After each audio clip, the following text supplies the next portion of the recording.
Live. Wow. Yeah, we are live indeed, Paddy, and I'm Martin Cross. This is Cross's Corner, and today I have Patrick Ryan, one of the most successful coaches in the world, certainly in his field, which is winning boat races. I think you've won the last 7 or something, Paddy. Is that right? Um, I mean, so it's, well, Blondie's won since, lost for its first race out of 7, having won continuously since 2016. In those days, I was back as the assistant, and there's been a few hats in front of me, but we've managed to maintain a winning streak since 2017 on the for the Blue Boat, and our lightweights have also, I think, have had a winning streak since 2018. Yeah. So, what I'd be interested in is just to give people a chance. How typical is today as a day in Paddy Ryan's life? What you've been up to today? Yeah, my day started with, oh shit, I left my computer at work, so I had to run off and get that. So it's absent-minded times. But yeah, so Thursday is my admin day. They train every day, but Thursday is the day I sort of stay at home. Yes, do some, a little bits and pieces to support my wife, but actually just try and get on top of the admin. What admin? I'm thinking I kind of know the answer because I know what Colin Greenway has to do running the Hampton School Boat Club. But I mean, like what admin have you got to do? We're never sitting still. So, there's can be anything from, okay, what's going on from the boat race. There's connecting with other programs about organizing fixtures. There's, the constantly managing your squad. We've got health issues. We've got colds going around at the moment. So it's, providing alternative training and just making sure that you're present and you're listening and they feel valued. There's nothing, we're off to head of the Charles with 2-8, so there's admin there communicating with people on the ground on that end to make sure that we've got that going. We've got people just coming back from Shanghai, so in fact, every Thursday I talk to all our, I don't know what you call them, but I call them my gurus. My physio, my medical doctor, my strength and conditioning coach. We have a meeting every week to sort of just, it could be anything from hotspotting athletes to, program design. How can we tweak things for the cohort we've got in front of us? We've got some pretty extraordinary athletes again this year. So yeah, it's. I'm gonna ask you about that. Just on an idea, it'd be interesting to know, on a scale of 0 to 10, how much do you enjoy admin? And on a scale of 0 to 10, how much do you enjoy coaching? Admin. When the email counter goes down, the enjoyment goes up. And then you just like, for every one of these, I send, it's going to be 2 more back. But anyway, so probably 1 out of 10 for the admin, but it's part of the job. So, occasionally it's like you come across opportunities, or I'm notorious for, like, I was scrolling through my emails and going, oh, I'm going to email that person and just say, hey, hope you're going okay, and things like that. So, a couple of years ago, we did this sort of out of the blue regatta, little head race. It's called High Point Regatta in North Carolina, and it was you do this time trial and you race around a duck, big inflatable duck.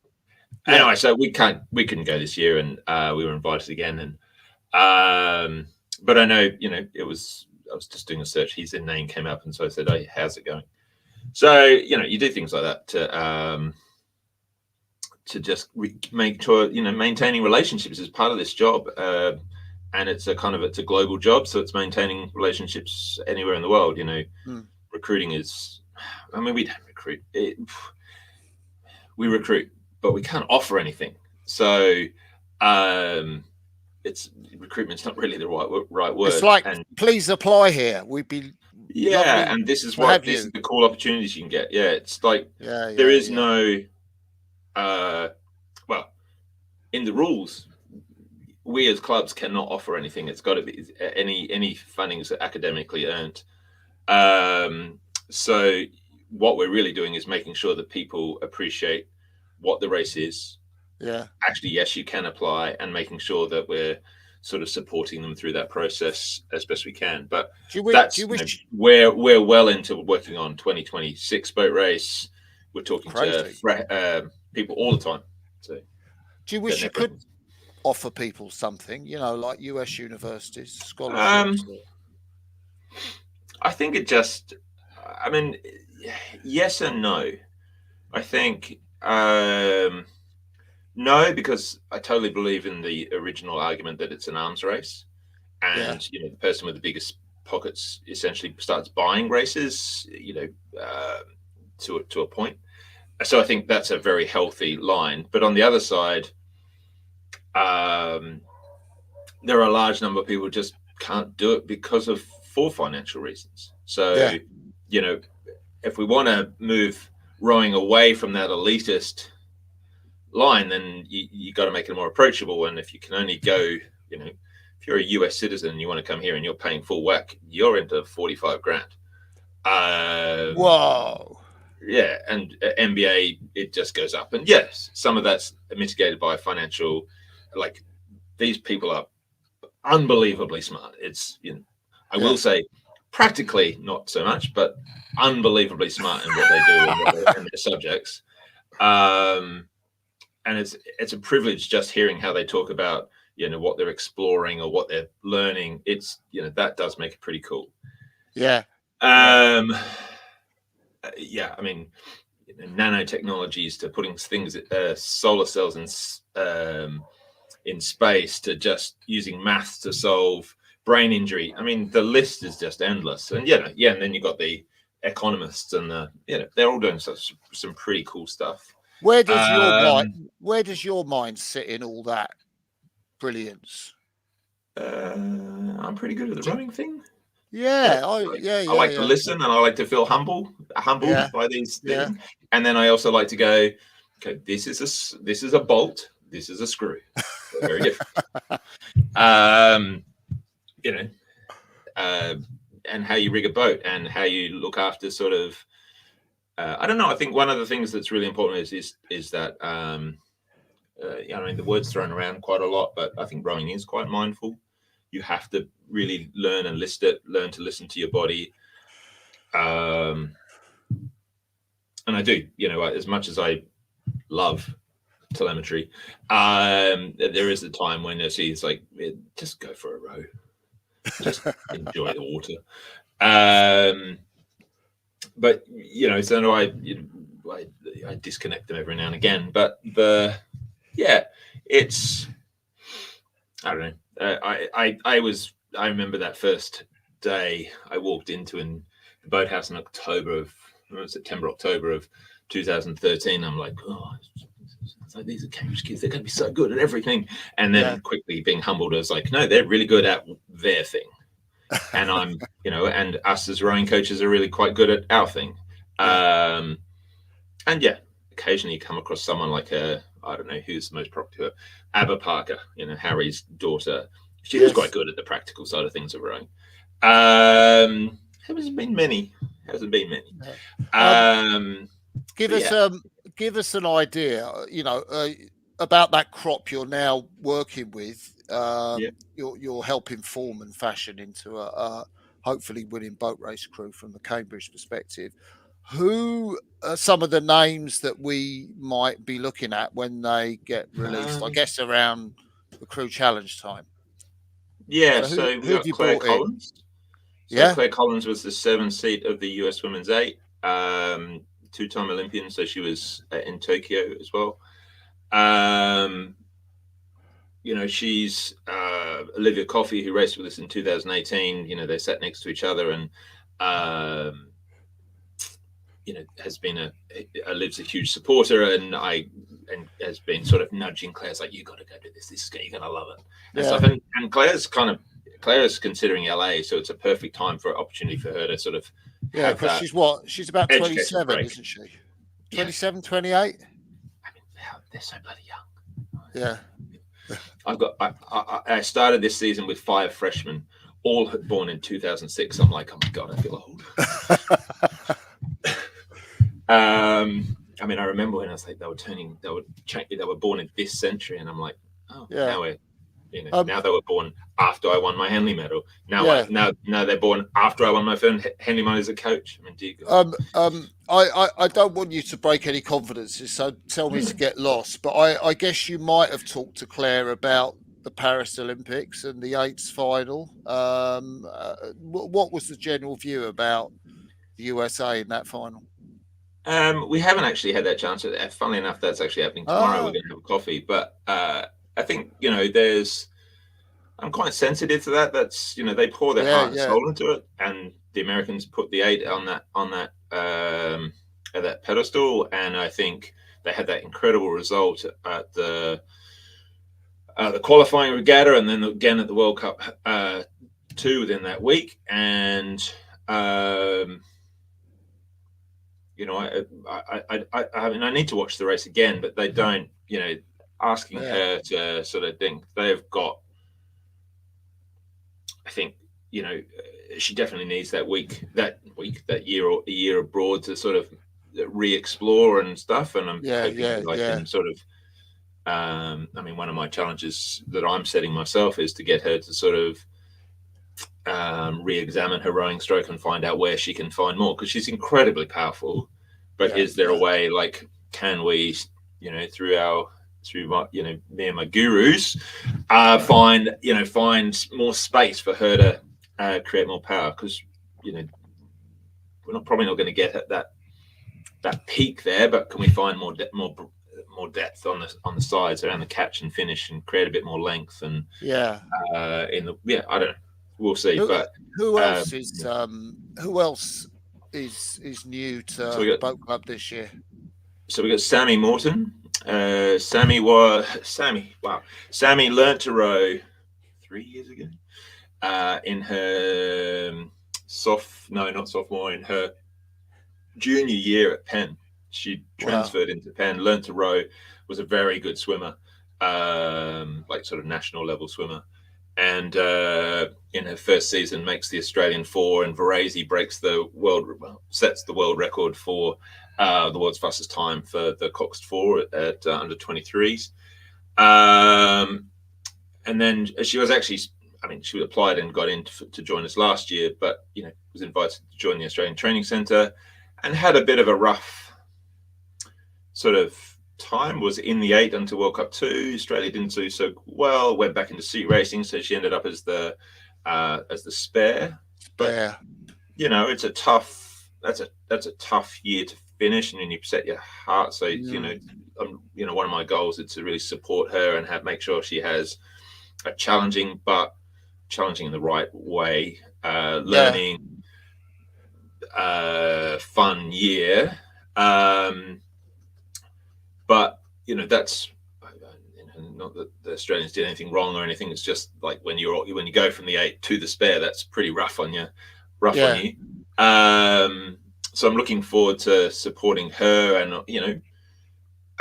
we've got we work with Connie Draper, so that's someone who can give you, like, if I can't give you a measurable information, I know Connie can certainly give you that level of depth into, okay, these are some of the measurements you can use to challenge and push yourself forward technically to find more. And Sammy brings, they all do in their own way, but Sammy brings good energy.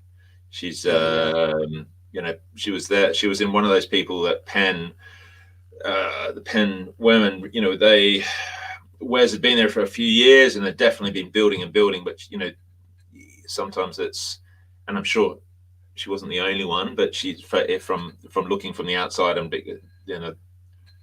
through my lens, she was definitely one of those key players. In the first year, she's breaking nicely breaking 7 minutes in her first year of rowing. So, yeah.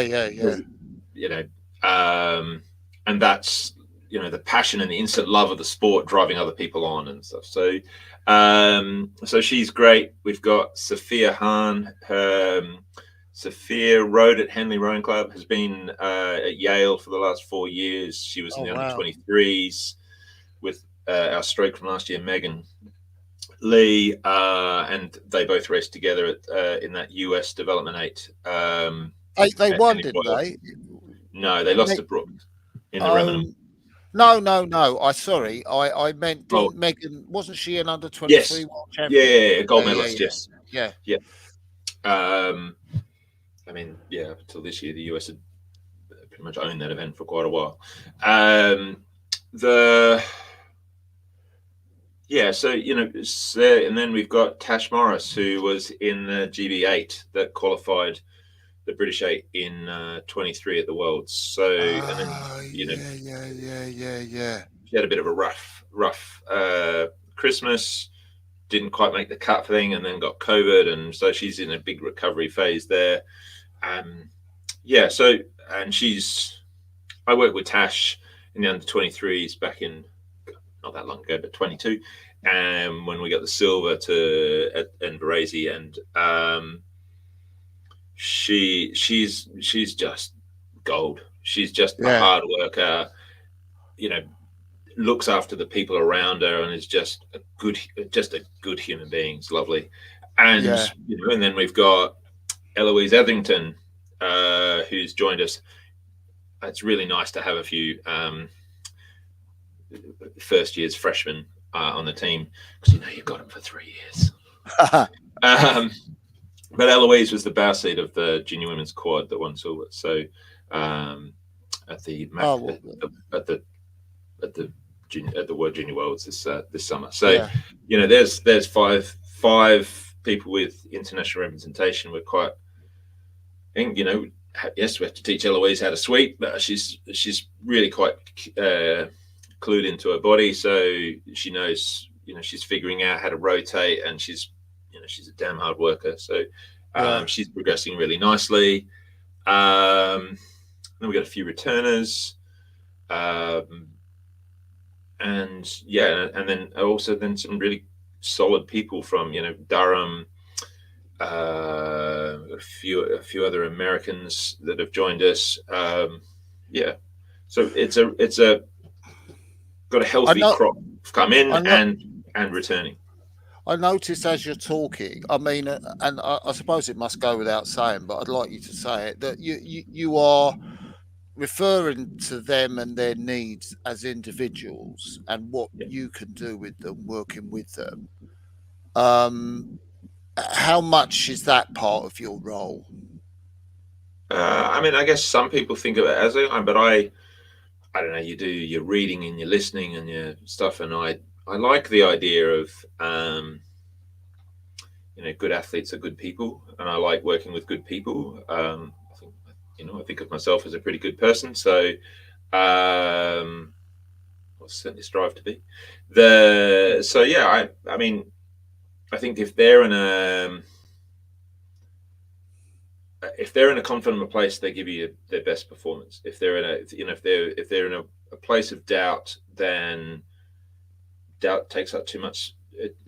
We're all guilty of doubt taking up too much space in our heads. So that's, I think if I can help them become more confident in who they are as people and that they're doing their best, then actually I think you get maybe not more, but you get more consistency.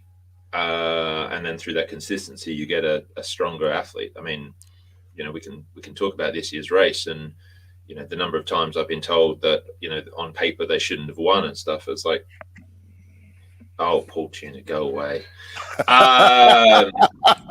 There's a question there. Sorry, Paul.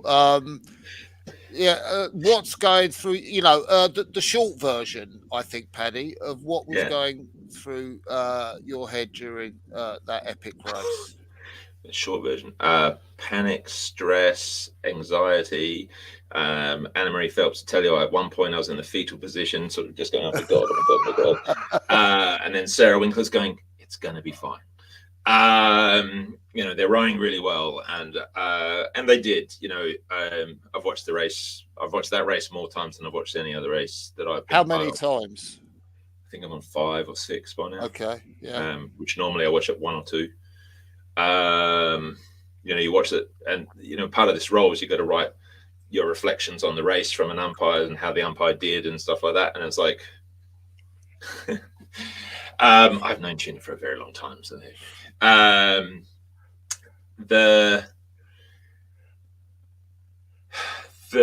so I mean, yes, it was quite stressful, but I loved watching it back, and I love watching the photos and the length they are in the water and stuff. And I know in hindsight, we were made underdogs around about the women's head of the river.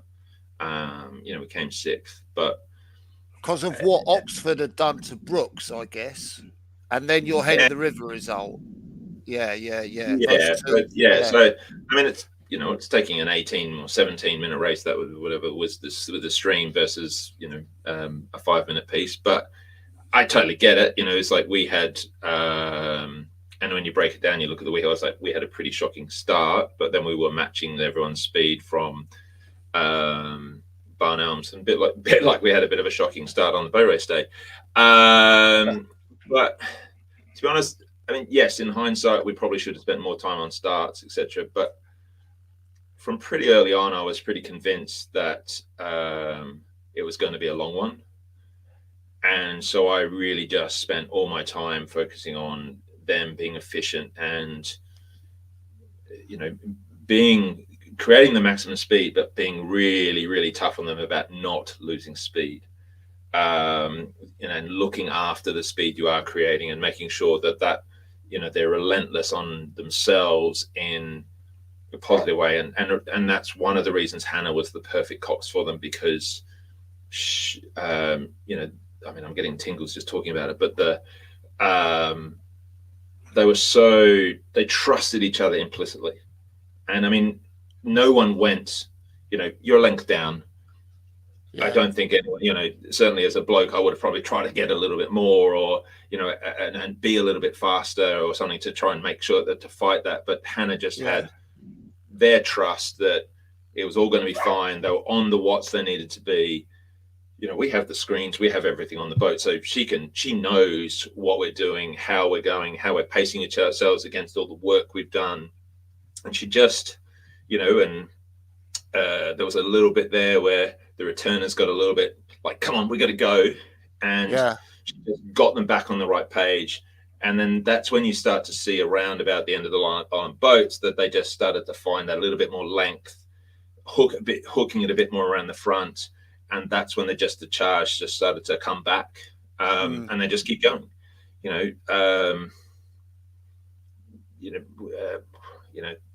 I wish the 12-minute thing, the thing around the end of the island or on the Chiswick Steps, never happened, but because it makes it stressful for everyone. And there's always there's doubt in I'm sure there's doubt in Oxford's mind, but I thought the way that Richard and the umpiring on the launch dealt with such respect for Oxford and giving them the time to process and deal with that on the water as a group, rather than being faced with everything on land and all the distractions that suddenly helped there. I thought that was just really respectfully done. But yeah, it was an epic race. It was I think we've been building towards better and better races on the women's race for a few years. The race with the Olympians in 22, sorry. 22, was a just class rowing two new fastest times. And a little bit of stress there when Jasper decided to cut in front. What did you say to him about that? You say to him, "Good old boy." Yeah, that was. Did you give him a bollocking? I was coming. coming in on the launch going, Jasper, I want to kill you and love you at the same time. And I think I shouted that from the launch all the way to the bank. But that boy and his flair, what can I say? Yeah. And then the 23 race, we were faced. I know the men talk about 2014 being quite a slow race because of the tide and stuff, but it was really the first race the women had done where we faced such a large amount of land water. And I can't remember the exact time now, but it was over 20 minutes. And to go from an 18-minute race in 22 to a 20-minute race in 23, that's a bit different. But they raced. They were good races, and it was that was another important year for a few people. Like Freya Keto, it was her opportunity to just shine, and I mean, when it comes to just working hard, that woman is unbelievable. And then this year's lot was, I guess in many ways we were the underdogs, but one of my I think it was what I was at the presentation. It's like, so none of these women have won anything, and how do you you're a bit underdogs and stuff. So, dude, every single one of these people has won something. Bow race win, bow race win, bow race. Okay, not a blue boat, but there's a lot of winners here, and I think the fact that other people wrote them off, and you and Grace giving them that feedback. Very constructive, perhaps not nicest way to hear it, but after their Thames fixtures, like, not finishing the strokes, that inspired them to go, okay, let's actually finally listen to Paddy and get this thing done. It was still the weakest part of our stroke, but I asked them to row really quite long out front, and we do a lot of strength and conditioning to help support that. But it's hard, like when you're on 58 plus degrees. Okay, maybe not always effective, but we're aiming for that 58 degrees. That's super heavy for young crews. So the back end it takes a lot of commitment and stuff. And so thank you, Crossy. It was that was a bit of a catalyst to help them go, okay, we're going to make this change. Don't worry, I've already thanked Grace too, don't worry. I want to talk to you about training. I had an interesting chat with Andy Randell, who, of course, you will know, about, and he's saying you got to train for him, not saying you have, but he was saying you got to train 80% of gold medal pace, rating 20, because the handle speed 0.7 second is the same as you would if you were racing. And he likes to do that competitive. Does he ever? Which is interesting because I didn't quite get out of him because I assume competitive, the lactates will go up more than he might want or more than the physios might want. What's your... I'm interested, 2017 where you first won to 2024, how similar and different is the sort of training that the women will do? I think really, I learned a lot from working with Rob Baker when he was in charge of the women, when I first started with him in 13 through to 2018 when he moved to the men's team. I think, but I was probably also a little bit naive in terms of I just did what I was told and I liked doing, and I focused more on the, I love the rowing stroke, but I probably didn't pay quite enough attention to what was going on in the background in the programming and stuff. And I still at times find it a bit of a mystical art.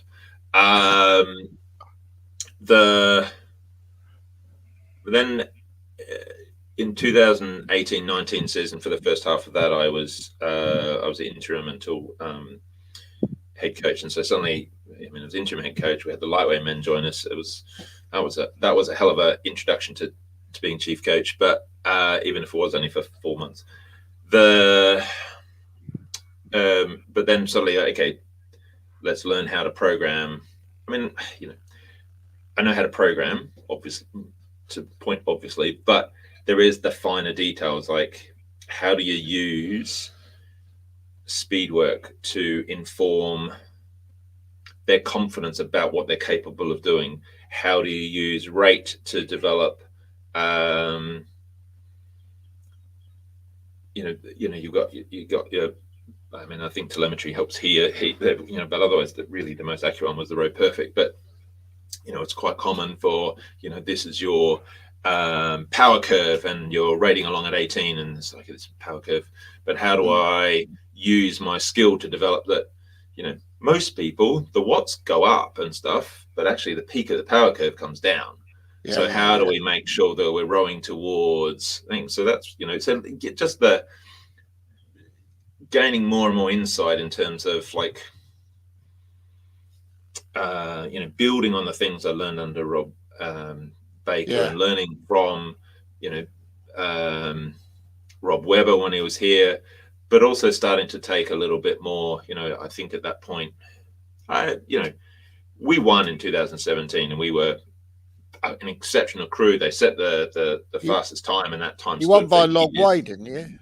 Yeah, I mean, it was unfortunately it was kind of open before we got to London Road Club, and it was the same for Blondie. And I felt, there was as much as we won as they lost. I think I heart and heart, I think we would have won either way, but they lost, and that I think it's really interesting and this is why I guess it answers one of your questions from earlier about looking after them as people, because there's a couple of things there, but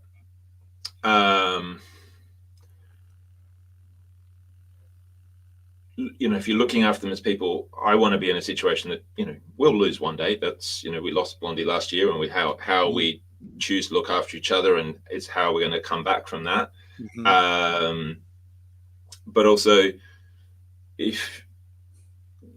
that's the thing. It's like if you look after people and stuff, you might lose, but it's not the thing that defines you. And I feel like that loss in 2017 defined Oxford for a very long time. And I think that was quite tough. I still think it still is tough for them. And again, I can only imagine, but I can't imagine it was easy having, watching us come back at them and having all that stuff in your head going on. And, I'm putting what I would be feeling on top of enough races where the crew's coming through to go, but I think if I don't look after these people, that crew that loses is going to be, they will define themselves as the crew that lost, but I want them to have more than that. I want them to have what they learned, the friendships, the things they learned about our sport, and to inspire them to keep going. So I think it's going to be, long may it not happen, but when it does happen, I want to make sure that these people have this tools to look after themselves and go and compartmentalize. This is what happened on that day, but it doesn't define who I am. And I think that happens a lot, specifically in our sport where you give so much of your time to it. So you've mentioned some of the individuals you've got this year. You've also talked about Liv Coffey, who I think stroked the boat. 2018. 2018. You've obviously been fortunate, privileged to work with some incredible women. Those with names that have been in the Olympics and won the highest honours, as I guess, as well as others that perhaps are equally as incredible and may not have got those gold medals. Maybe you can talk us through several of those athletes that you've worked with. Well, I think probably the one that Imogen Grant, the lightweight double forever champion, but I still remember the day Imogen turned up to do her 2K trial test for Dev Squad at Cambridge and stuff, and watching her journey and her as a person grow is pretty special.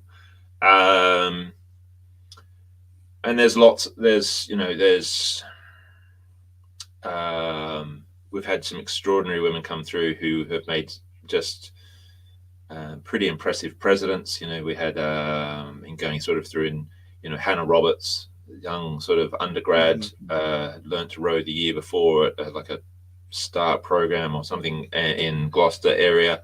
And then, in what I was just loving is that, she was competing in Thames's eights this summer.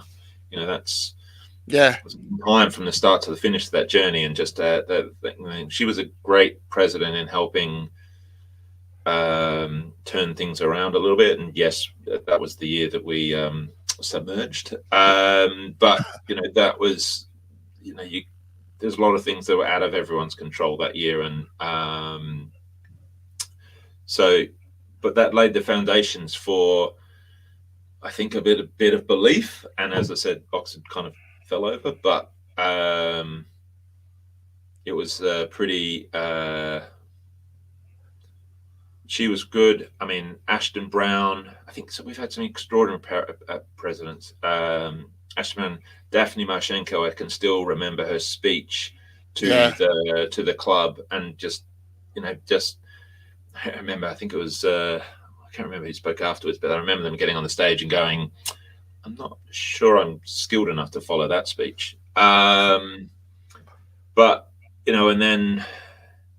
But there's also the athletes I got to work with. I remember a young woman called Lucy Pike, whose uncle had rowed for Oxford, and she was a second year vet. I remember she did Dev Squad, and she came to me and said, like, "Oh, I'm not good enough to be here." And I just remember saying, "It's like, Lucy, in 20 years' time, when you're looking back in your life, do you want to say I gave it a go, or do you want to just say you walked away?" And she then gave it a go, and she was in that first ever crew with Imogen that won that first race for Cambridge in 2016, the Blondie crew. So there's so many of them. I mean, I've been guilty of like trying to remember all their names and getting some of them wrong. I know. But, okay, so talk about Grace. Grace, she's a pretty special woman. There she was. I mean, when she joined us, I think she'd only just lost the world's fastest time in the women's 8, but at that point, I think she still holds the women's 4, but held the women's pair at that point. She came along with Ruby Chu, and pretty sure it convinced Imogen to give it one more go. And she was just very humble, very much like, Paddy, slow down. It's going to be fine.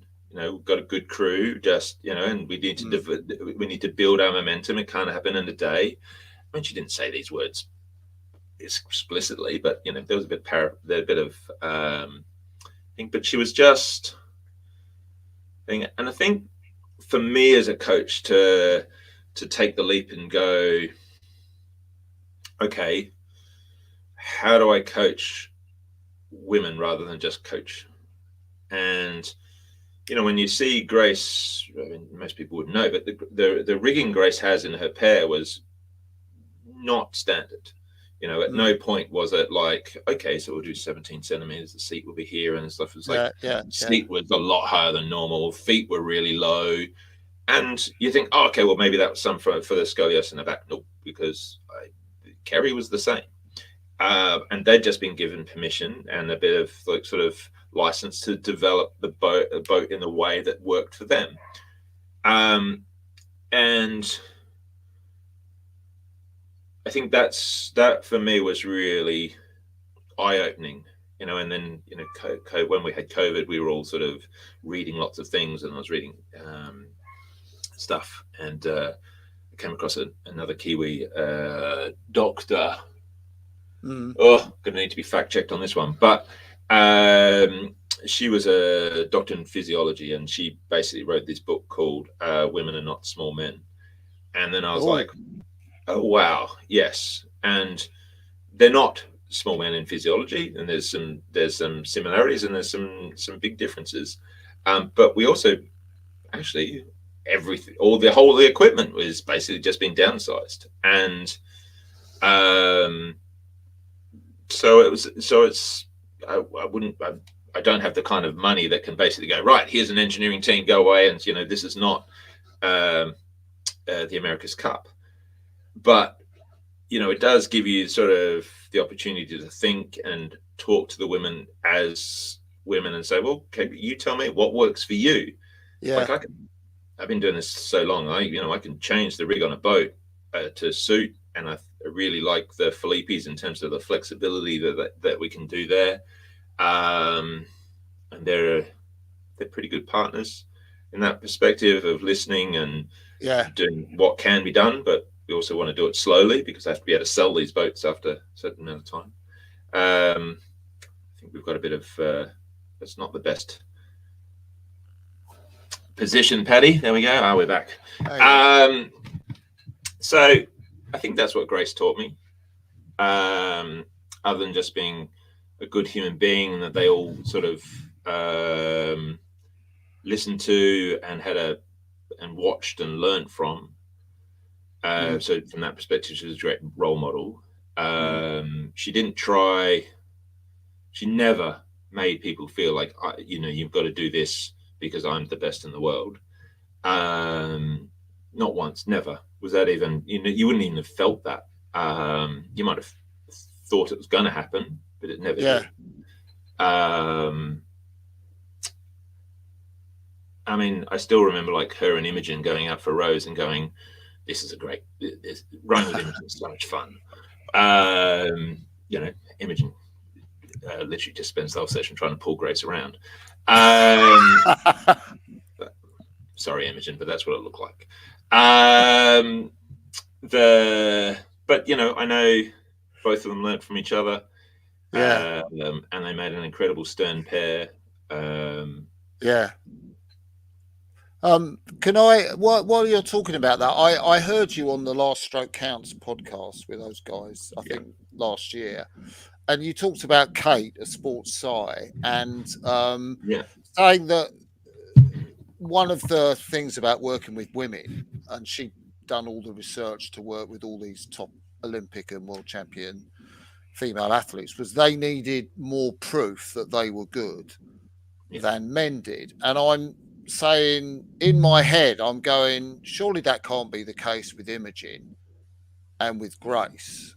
What's your experience of that? Because I know you were very struck by that comment. Yeah. To be honest, I never asked Grace the question, but I wouldn't be surprised if she has a journal or a diary or something. But I certainly know Imogen writes down everything. I mean, everything, every training session, every lift that she's done. She goes through 2 or 3 notebooks a year, and she still keeps every single one of them. I remember, sort of speaking about those sort of things at, every year we go through the sort of similar workshops about how to keep a sports diary, things like that, and get better at each year. But that's probably the thing that sticks out. When I tell them, it's like, look, I won a Henley medal in 2003, and I still think I'm that good. And Megan Lee and I said, Megan, do you still think you're as good as the day you won your under 23 gold medal? And she went, no. Oh, so, wow. Yeah. And I think that was quite poignant. It's like, actually, I think, I certainly, speak to my wife, Sian, about that sort of stuff. And she goes, yeah, that makes, that does sort of explain a few things. And if it's getting better, or, as there's more female role models in sport, I mean, the time will tell. But, I think it's still a pretty important space that we should need to keep discussing and stuff, because there is a growing perception that everything is equal, and it's not. Yeah. That's fascinating. I don't know whether this is a sensible question or not, but I'm thinking of top American women's programs, like say Dave O'Neill's at Texas or Yaz Farouk at Washington or Stanford. Laurie at Yeah, Princeton. yeah, Laurie's. Yeah, are you? How much contact do you have, and how would you compare your program with theirs? I think one of the major differences, if you get a year when you've got the likes of Grace and stuff, I'll put them up against the best in the US collegiate system. But those top US colleges, they are sending people to the Olympics. They'll take a year out to go to Olympics and stuff like that. And they're in I think the fastest time so far at a NCAA championships is 6:03, but crazy. There might be the odd one that's faster, but the difference is that they are recruiting their athletes. They're getting them for 4 years, and they have a really quite a deep pool of athletes that they can, someone gets injured, you can rotate them through, and you provide them with the care needed to sort of get them back. And you hear all sorts of different stories, but I'm not on the ground, so it's not really worth commenting on that. But I think the healthiest thing about the US is that it's like you watch those NCAA finals, and I particularly love watching the semifinals because you could make the difference between an A and a B final could be 0.1 of a second. I mean, and how exciting is that? Because I never had close races. Pretty rarely did I have races that close in my rowing career. But I remember my last ever sort of real year of rowing. I was lucky enough to win the Y-Folds in 2003, and played around in boats a little bit afterwards, a little bit with Brooks and stuff. But that summer, I won my Henley medal by an easily verdict, and as much as those other three blokes are some of my best mates. The race I remember is at Marlow the 2 weekends before. Oh, what happened there? Beat Brooks by a canvas, and it's the whole way down the course. It's like that the whole way down, and that's the, it's you don't want to be on the receiving end of that, but they're the races you ask questions about yourself, and you actually just you have your moments, and I think I would hope that every athlete has. Where every rower has those races, those moments where they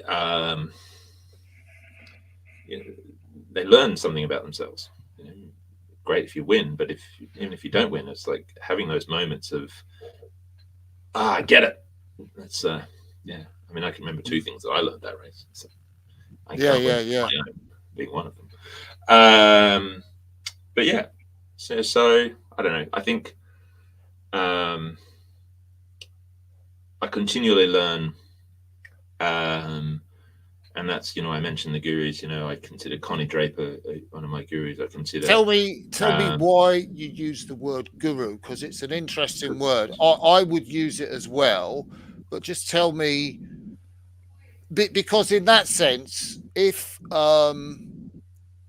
we make someone like a guru, like Obi-Wan, they're up here and we're down here, sort of thing, which is that's kind of what's behind the question I'm asking. Yeah, they're the best in their field, or if they're not the best in their field, they're damn close to it. In my opinion, they're world leading, and Connie's. There's only 2 of them in the world that are really of that caliber, and Connie works with the same system as us, the Peach system. Valeri works with his own system, and I've learned a lot from Valeri over the years. But it goes further than that. We've got guest coaches that I learn from. Who like? Robin Williams, Tim McLaren over the years. What have you learned? What have you learned? Give us a couple of examples. Poor.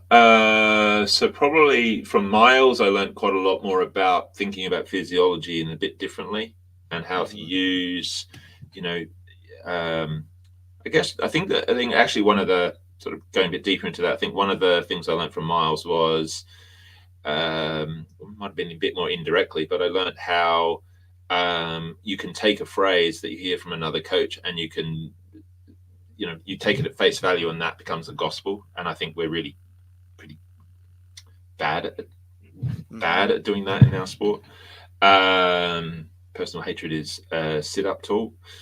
I think, Robin teaches I just love how he shapes a conversation, and he's a born educator. I mean, he's just doesn't matter who it is. He can explain things in a simple way, and I don't know. I think I like the way, one of the things I love about Robin is we're on the same page, but he gives it a totally different feel.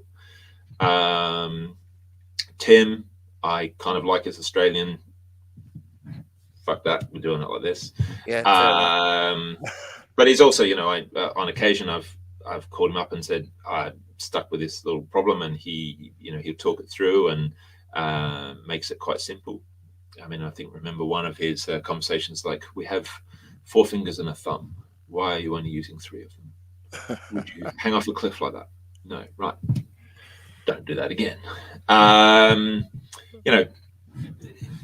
Keeps it nice and simple and stuff. And, I mean, it's more than just those things. It's their presence, how they conduct themselves. I work with Nicole Aitkins, who was the GB strength and conditioning coach from London through to Tokyo. And, she's just fantastic in terms of, she writes our strength and conditioning program and has a colleague who runs the day-to-day, but she's fully 100% in. When I was that brief period I was interim head coach, I met a guy called Tom Control, who's a physio, and he runs the physio here in physio practice here in Cambridge, and he's he teaches at King's. He has worked in multiple different teams, and he doesn't.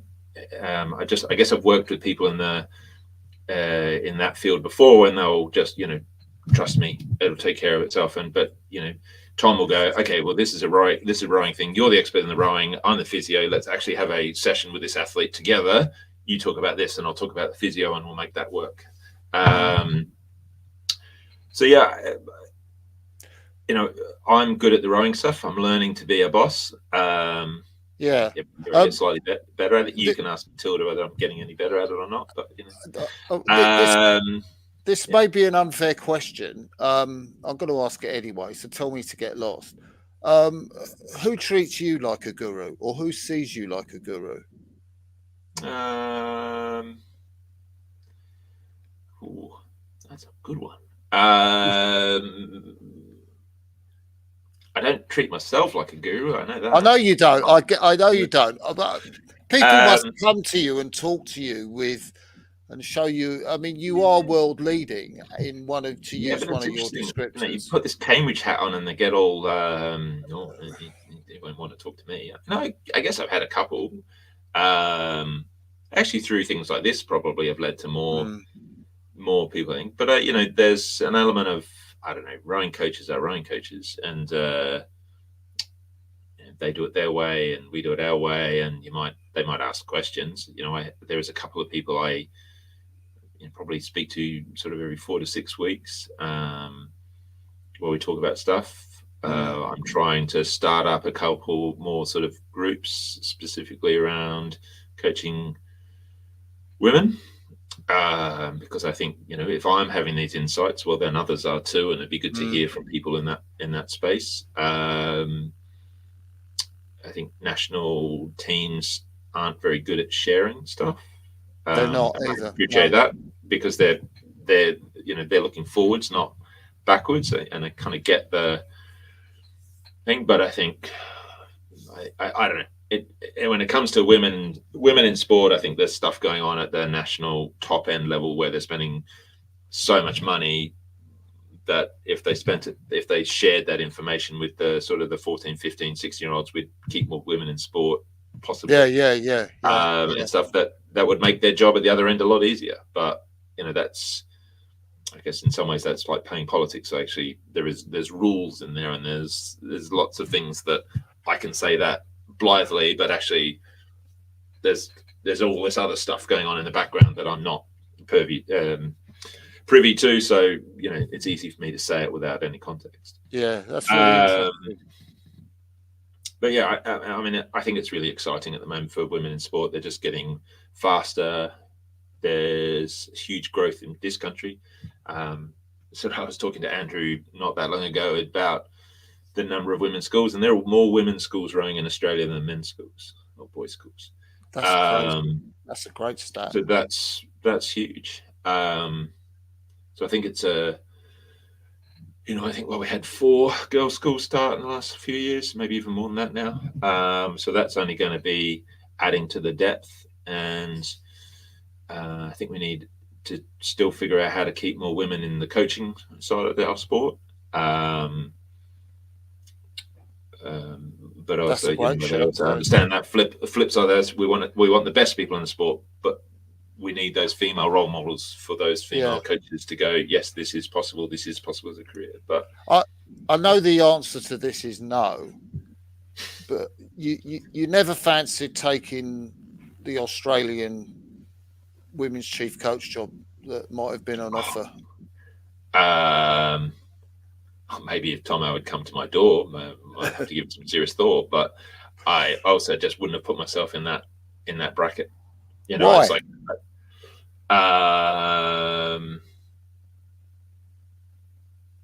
my own humbleness, I guess, my own doubts in myself. I'm my biggest critic. So in some ways, once I've done something, fine, but putting myself in a realm where I'm not, then for one reason or another, I've always like put my hand in the hat. But I guess in the sort of the national team stuff, but it's only happened once, or twice actually, but COVID took that one away.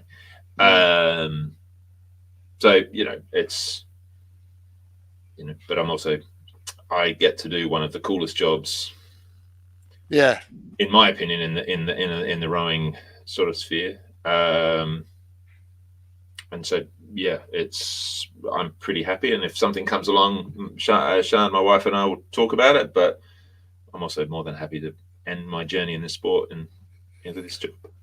Because it's quite interesting in a sense, because I as you were talking, I'm thinking Harry Parker, who, I mean, he didn't start at Harvard, but he was long in the tooth when he finished there. 25 over 30 years or something in the top. I know, like Steve Gladser, incredibly, he's like, what is he, 82, and he's just got a new job in the Navy. So you could be. Didn't hear that. Yeah.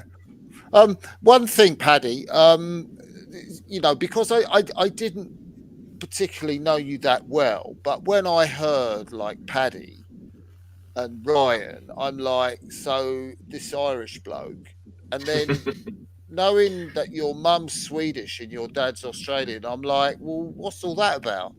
Yeah, I've never been called Paddy in my life until I came to the UK, and then That's literally crazy. Day one of the Patrick Ryan was like, I think we had an Irishman guy called Owen Hannigan, and he just said, "You're Paddy then," and that's it. I've been Paddy ever since. Do you mind that? Yeah. No, it was.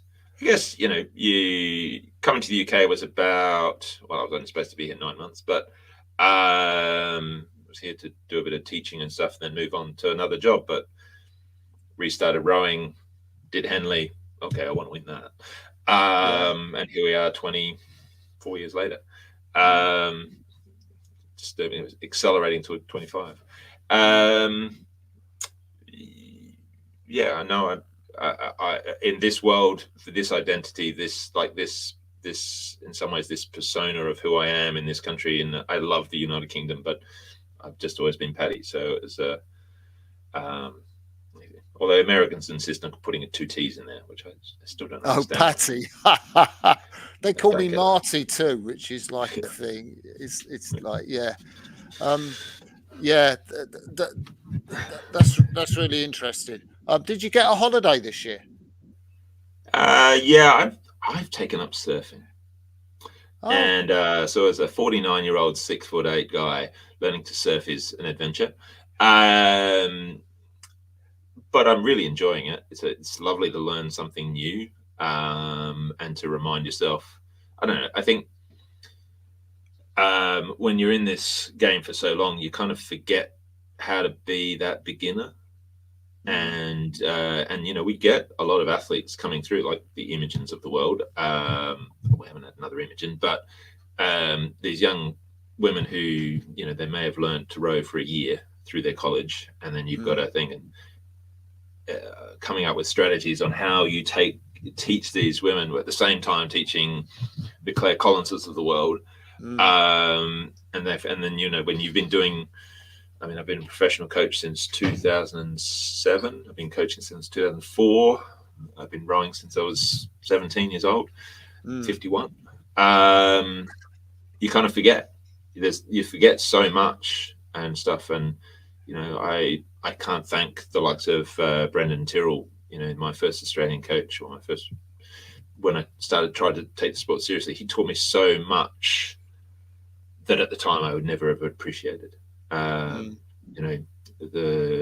Paul Reedy, he taught me how to finish in front of my body. yeah. A training camp we went for a double row.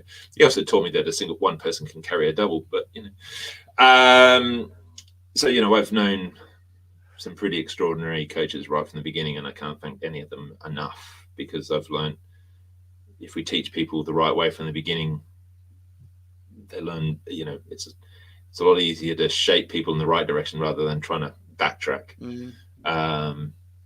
Which is the power of the START program, but or was the power of the START program. But so are you and Bobby Thatcher going to share a wave in the near future? I don't know. I've got a few wins to go before I get anywhere near Bobby's thing. It'd be nice to win a few more Henley. I've got this people I respect, but also a small nemesis called Oxford Brooks to sort of win, who keep winning stuff in our stratosphere. I guess Brooks holds their own in that sort of university space again and again. I think going back to that comment about these top US schools, I think the difference for us is that we can have people for a couple of years if you get that fresher, but really we start again every year. When I won that first one in 22, there was only one person from that blue boat came back, and there were a few from the lightweights and a few from the. Was that Cleaver? Yeah, Cleaver Dempsey. Yeah, and she'd rowed in that race, and she'd been with those women for, in some cases, 3 years, and then they're lifelong friends, and then to come and stand on her own and do it with a bunch of new people, that was respect for her. That was probably one of the toughest things I've seen. Stand up, be a leader of a group of people, and lead. Yeah, I mean that was just. I mean, I could go on an hour just talking about the things that woman taught me, and the respect I hold her to, because it was just like she could have, she'd won two. I believe she would have won that third in 2020. But and then to stand alone and do it again, and then put what you've done in the past with things. But she had some, and it was another opportunity to be surrounded by some pretty special people. Rosa Millard, who I'd known since she was 11 years old, who sat in the 2 seat. You got Alex from the Lee, was she, Rosie Millard? Yeah, Rosa Millard. Yeah. I know her dad quite well. There was lots of really special people on that boat that, winning creates belief, but I think we've got to underpin it with a bit more, because if it's just winning creating belief and then it doesn't happen, it's it's a slippery slope. Yeah, Um, Paddy, we could stop there, or yeah. I could just say just outline what the women are going to do between now and the boat race, like some of the key events that you're Okay. going to. Yeah. So it's been a bit of a whirlwind because we just come back from Shanghai who I think will be with 10 people who will make a large part of the blue boat. Not all of them, but Claire wasn't there. But for example, so we just came back from Shanghai racing Brooks and the Australian and British development crews. How'd you Unfortunately, get on? the 500 meters we beat Brooks, but the Brits and Australians beat us, and it was fine. The men did the same thing, and our rudder snapped in the 4K race, or 4.2, whatever it is, K race. So that was a little bit slower. And just over a week, we head off to Heather Charles to race there, which is really exciting. Our first time doing Heather Charles since 10 years. And Wow. we'll get a bit of insight to see how Oxford's doing because we're there racing too. We've got, but I mean, the one I look forward to is Trial 8s. Yeah. Sort of, I get to pitch them against themselves. It's not the pitching against themselves. But I want that race to be their toughest race of the year. My record is 1 foot, and we've had overhead crabs, we've had clashes, we've had, I want everything, and we've had, if you look at the photos at the start of last year's race, we got waves coming over the side. Yeah, I remember that. All of those things just lead them to go, okay, now I know what this race is all about. And I still remember Grace. We had a bit of there was some COVID going around the university in 21, 22, and so we cancelled the women just said, no, I'm not jeopardizing their Christmas just to go to London to race a race. So we did it. We had a camp. This was back in the day when we weren't going to things. So we did a camp running out of Thames, and we did 3 days of training, and then we did our Trial 8s then. And I remember Grace coming off the water and going, I get it now. Right, that's what we're on.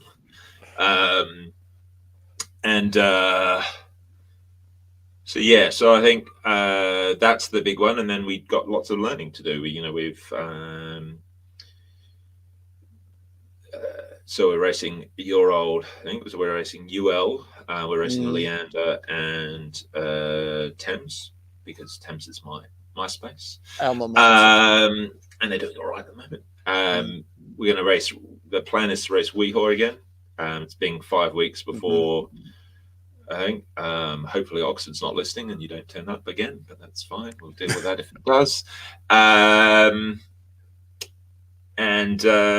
Yes, I mean, I don't, I say that blithely if they turn up, but we'll learn from everything.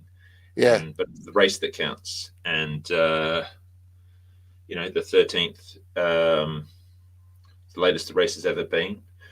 Given the rainfall of the last few weeks, it's probably a good idea to go a bit later. But I mean, I know the parts of the country have been struggling with the amount of rain. We're still rowing, so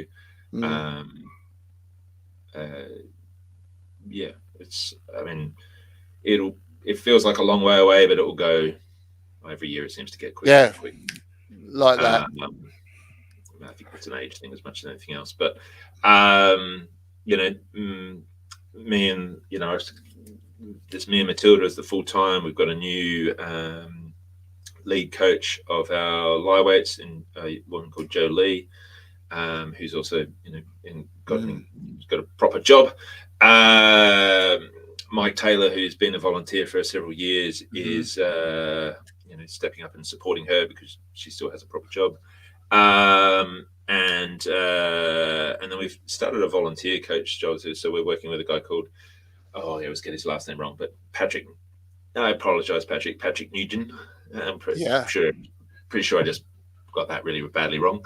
But he does a lot of coaching of the juniors and the people over at Isle of Ely. So it's just really great to continue to develop that relationship with our neighbours, and also, he's just fantastic in terms of like he's always there, getting involved, but it's also nice to sort of pass on some knowledge. And yeah, and then we get to work with some pretty extraordinary people. I'm hoping to work again with Robin this year. We've got Connie coming in, and yeah, I'm sure there'll be others. But magic. Well, Paddy, it's been amazing. We've been talking for nearly an hour and a quarter now, and I think we could go on for a lot longer. But I'm just going to say thank you ever so much. We'll end the live part of this interview now, and wish you and the women all the best for the boat race. Thank you very much. Thank you, Paddy. Bye for now. Thank you. Bye.